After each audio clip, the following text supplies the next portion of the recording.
Hello student, now we are discussing a new fact which is known as effective nuclear positive charge ENPC. What is the concept? Concept যেটা সেটা হচ্ছে যে outer most সেলে যে electron আছে বা তার আগের সেলে ইনার সেলে যে ইলেকট্রন আছে পেনাল্টিমেট সেল, তাতে যে ইলেকট্রনগুলো আছে সেই ইলেকট্রনগুলো নিউক্লিয়ার চার্জ কি পুরোটাই ফেস করছে নাকি দেয়ার আর সার্টেন অবস্ট্রাকশন, সেইটা জানার জন্য তার মানে অ্যাকচুয়ালি সেই ইলেকট্রনগুলোর মধ্যে কতটা নিউক্লিয়ার চার্জ এফেক্টিভভাবে কাজ করছে, that concept is basically known as effective nuclear positive charge. কি বলেছে? Between valence electron and nucleus there are a number of electrons. These inert electrons will act as a shielding or screening electron which will shield the nuclear positive charge appreciably, and so valency electron will be attached with the lesser amount of positive charge. These net nuclear positive charge which will attract the valency electron is basically known as effective nuclear positive charge by ENPC. ঠিক আছে?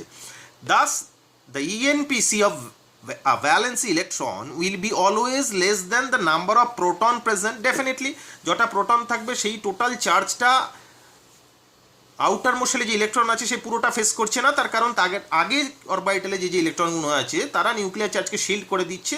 তার মানে total প্রোটনের চার্জটা is always greater than the nuclear charge faced by the valence electron. So higher shielding or screening effect lower will be the ENPC. যত shielding effect বা screening effect বাড়বে তত ইএনপিসি বা এফেক্টিভ নিউক্লিয়ার পজিটিভ চার্জ কমবে, definitely তাই। So we have a relation that is Z star, which is ENPC is equals to Z be the atomic number, মানে total charge of the proton, minus S be the shielding constant. ENPC atomic number, shielding constant. Now we are discussing actually এবার ঘটনা যেটা সেটা হচ্ছে যে এই যে আপনি বললেন যে যতটা চার্জ ফেস করছে, is there any possibility to calculate that effective charge? Definitely that is possible, which by the concept of Slater's rule. Slater's rule apply করে সেটা পসিবল। সেটা কি? স্ল্যাটার্স রুলে দুটো ফ্র্যাগমেন্ট আছে। ফ্র্যাগমেন্ট এ হচ্ছে if the valence electron is in s or p orbital, তার জন্য rules কিছুটা আছে।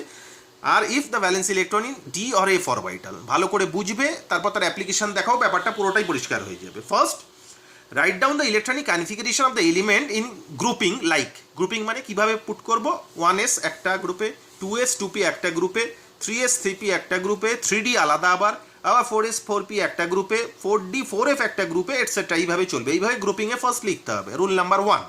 Rule number 2, electron in any group to the right of ns or np group contribute nothing to the shielding constant. Definitely তাই, যে outer most শেলটা যদি ns বা np হয়, তার রাইট সাইডে মানে which is the not in between the nucleus and the electron, মানে তার ডান দিকে যদি থাকে কোনো ইলেকট্রন, তারা কোনো ইম্প্যাক্ট তার উপর ফেলবে না, কারণ আমার ইম্প্যাক্ট পড়ছে নিউক্লিয়াস আর ইলেকট্রনের মধ্যে। নিউক্লিয়াস আছে লেফট হ্যান্ড সাইডে, ইলেকট্রন আছে রাইট হ্যান্ড সাইডে। এখন ইলেকট্রনের রাইট হ্যান্ড সাইডে যে অরবিটাল ইলেকট্রনগুলো আছে তাদের কোনো ইম্প্যাক্ট ডেফিনেটলি এই দুজনকার মাঝখানে আসছে না বলে পড়বে না। তো সেটাই বলেছে, electron in any group to the right of ns np group contribute nothing to the shielding constant. Rule number 3, all of the other electrons in nf or np orbit group shield the valency electron to an extent of 0.35 each.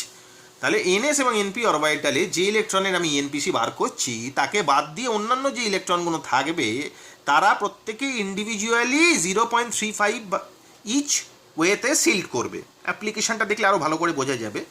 Rule number 4, all electrons in the n-1 shell will shield the valency electron to an extent of 0.85 each. এবার NS-NPর আগে মানে n-1 অরবিটালে যেসব ইলেকট্রনগুলো থাকবে তারা প্রত্যেকে 0.85 হিসেবে shield করবে। ঠিক আছে? এরপর আসছি rule number 5, all other electrons in n-2 or lower shell shield the valency electron completely, that is contribution is 1.00 each. মানে n-1 এর নিচে মানে n-2 n-3 and এটসেট্রা, সেখানে যে ইলেকট্রনগুলো থাকবে তারা নিউক্লিয়াসের আরও কাছে চলে গেছে, ন্যাচারালি তারা ভ্যালেন্স ইলেকট্রনকে কমপ্লিটলি শিল্ড করবে। ঠিক আছে? So these are 5 rules where electron is in ns or np orbital for the calculation of shielding constant. Now what about the electron is in nd or nf orbital? To calculate the shielding constant for an electron in nd or nf orbital. কি বলেছে? Rule number 1 same as previous, গ্রুপিংয়ে করতে হবে।